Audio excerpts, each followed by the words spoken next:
राधे राधे, जय श्री कृष्णा। आज के इस वीडियो में हम आपको रमा एकादशी व्रत की कथा सुनाने वाले हैं।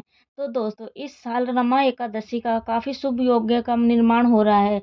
जाने रमा एकादशी व्रत की कथा। कार्तिक मास के शुक्ल पक्ष की एकादशी तिथि को रमा एकादशी व्रत रखा जाता है। हिंदू धर्म में इस एकादशी का विशेष महत्व है, क्योंकि ये दिवाली से पहले होने के साथ साथ चातुर्मास के आखिरी एकादशी होती है। रमा एकादशी पर भगवान विष्णु के साथ साथ माँ लक्ष्मी की भी विधि पूर्वक पूजा करने के साथ साथ व्रत करने का विधान है। इस दिन माँ लक्ष्मी की पूजा करने से भी शुभ फलों की प्राप्ति होती है। इस व्रत को करने से माँ लक्ष्मी, विष्णु जी की असीम कृपा मिलने के साथ साथ वैकुंठ माँ की प्राप्ति होती है। इसके साथ ही जीवन के हर एक सुख दुख दर्द दूर हो जाता है। रमा एकादशी के दिन विधिवत पूजा करने के साथ साथ इस व्रत का पाठ अवश्य करना चाहिए। इससे शुभ फलों की प्राप्ति होती है। रमा एकादशी व्रत की कथा अब शुरू करते हैं।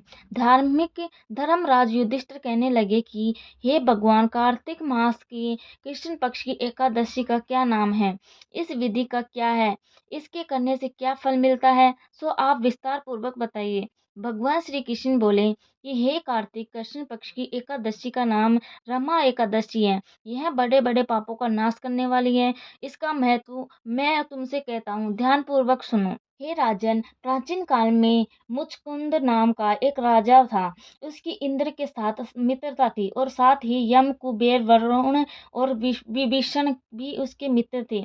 यह राजा धर्मात्मा, विष्णु भक्त और न्याय के साथ राज्य करता था।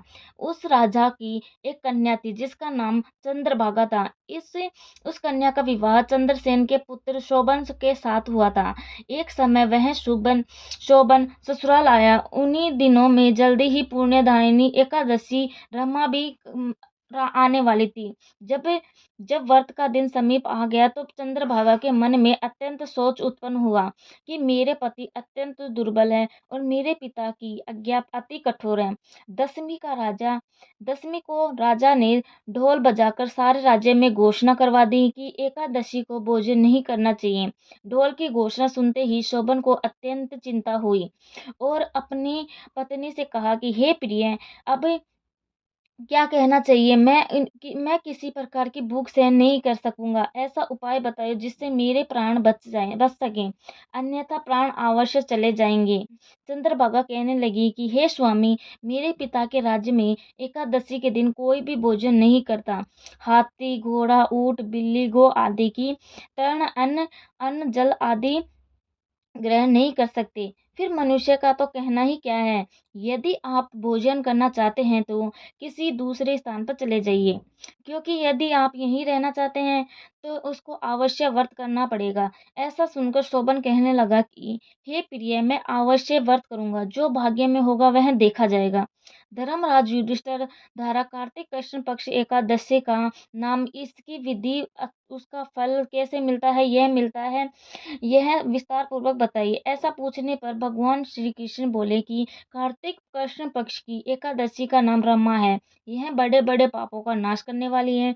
इस प्रकार से विचार कर शोभन ने व्रत कर रख लिया और वह भूख व प्यास से अत्यंत पीड़ित होने लगा।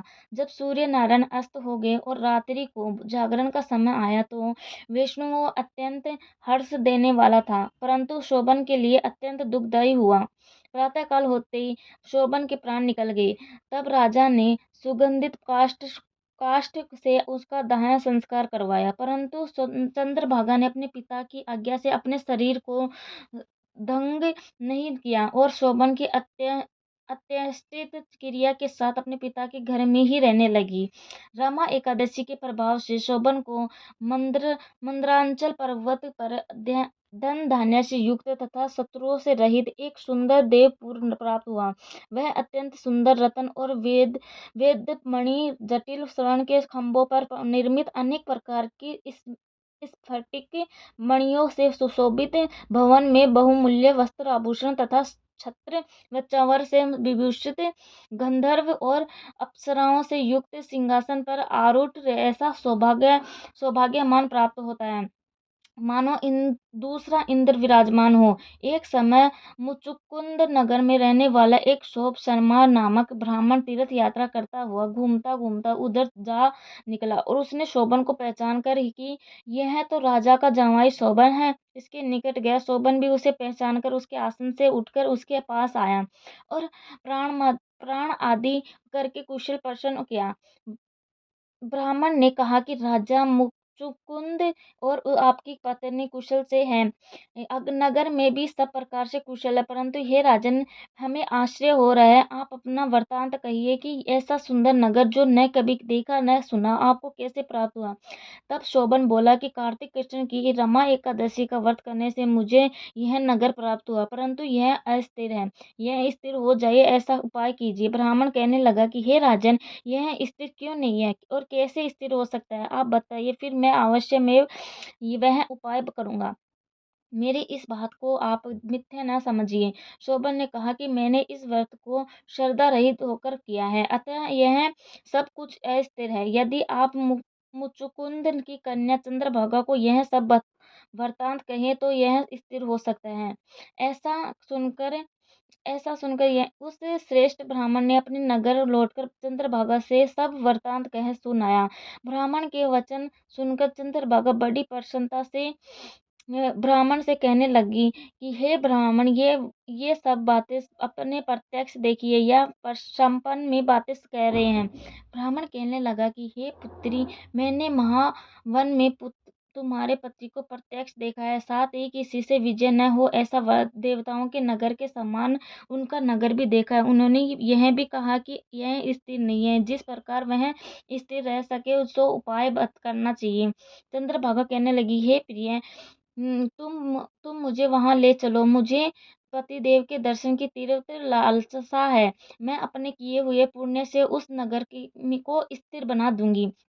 आप ऐसा कार्य कीजिए जिससे उसका हमारा सहयोग हो, क्योंकि क्योंकि वियोग की मिला देना महान पुण्य है। सोम शर्मा यह बात सुनकर चंद्रभागा को लेकर मंद्राचल पर्वत के समीप वामदेव ऋषि के वामदेव ऋषि के आश्रम पर गया। वामदेव जी ने सारी बात सुनकर वेद मंत्रों के उच्चारण से चंद्रभागा का अभिषेक कर दिया। तब ऋषि के मंत्र के प्रभाव और एकादशी के व्रत के चंद्रभागा का शरीर दिव्य हो गया और वह दिव्य गति को प्राप्त हुई। इसके बाद बड़ी प्रसन्नता के साथ अपने पति के निकट गई। अपने प्रिय पति को आते देखकर शोभन अति प्रसन्न हुआ और उसे बुलाकर अपनी भाई तरफ बिठा लिया। चंद्रभागा कहने लगी कि हे प्राणनाथ, आप मेरे पुण्य को ग्रहण कीजिए। अपने पिता के घर जब मैं 8 वर्ष की थी, तब से विधि पूर्वक एकादशी के व्रत को श्रद्धा पूर्वक करती आ रही हूँ। इस पुण्य के प्रताप से आपका नगर स्थिर हो जाएगा और समस्त कर्मों को युक्त होकर प्रलय के अंत तक रहेगा। इस प्रकार चंद्रभागा की ने दिव्य आभूषण और वस्त्रों से सुसज्जित होकर अपने पति के साथ ध्यान पूर्वक रहने लगी। हे राजन, यह मैंने रमा एकादशी का महत्व कहा है। जो मनुष्य इस व्रत को करते हैं, इसके ब्राह्मण इत्यादि समस्त पाप नष्ट हो जाते हैं। कृष्ण पक्ष और शुक्ल पक्ष के दोनों एकादशियों समान है, इनमें कोई भेदभाव नहीं है, दोनों समान फल देती है। जो मनुष्य इस महत्व को पढ़ते और सुनते हैं, वे समस्त पापों से छुटकारा विष्णु लोक को प्राप्त हो जाते हैं। राधे राधे, जय श्री कृष्णा, धन्यवाद। अगर कहानी पसंद आए तो कमेंट और शेयर जरूर कर दीजिएगा। Thank you.